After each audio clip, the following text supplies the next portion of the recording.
মিনাসান কন্নিচিওয়া Skill Planet নো শাহরিয়ার দেশ ইউরোশিকি ওনেগাইশিমাস।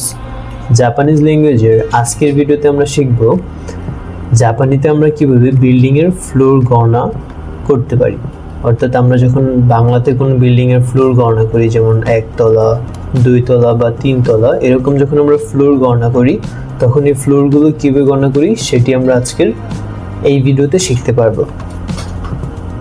জাপানিজে তলা বা ফ্লোর গণনা করার সময় আমরা কাই কাউন্টার ব্যবহার করি। অর্থাৎ জাপানিজে আমরা ফ্লোর গণনা করার সময় কি কাউন্টার ব্যবহার করি?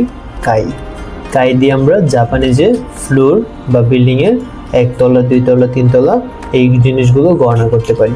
চলুন দেখে নিই কীভাবে কাউন্টিং করতে হয় বিল্ডিং ফ্লোর।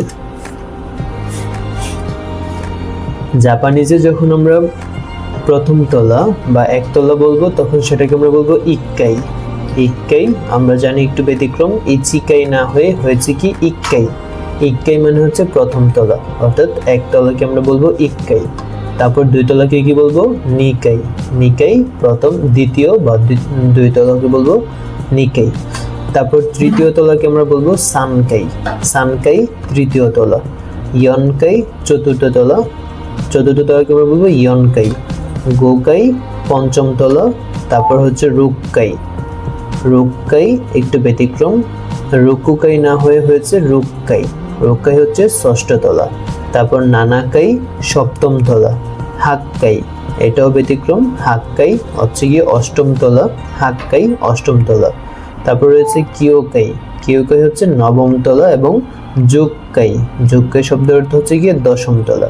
অর্থাৎ আমরা যখন বিল্ডিংয়ের ফ্লোর গণনা করব, একটা 10তলা বিল্ডিং যখন আমরা গণনা করতে যাব তখন একইভাবে গণনা করব। কিভাবে? চলুন আরেকবার প্র্যাকটিস করি আমরা। ইক্কাই একতলা, নিকাই দুতলা, সানকাই তিনতলা, ইয়নকাই চারতলা, গোকাই পাঁচতলা, রোক্কাই ছয়তলা, নানাকাই সাততলা, হাক্কাই আটতলা এবং কিয়োকাই নয়তলা, জুক্কাই 10তলা। এ ছিল আমাদের বিল্ডিংয়ের ফ্লোর বা তলা গণনা করার নিয়ম।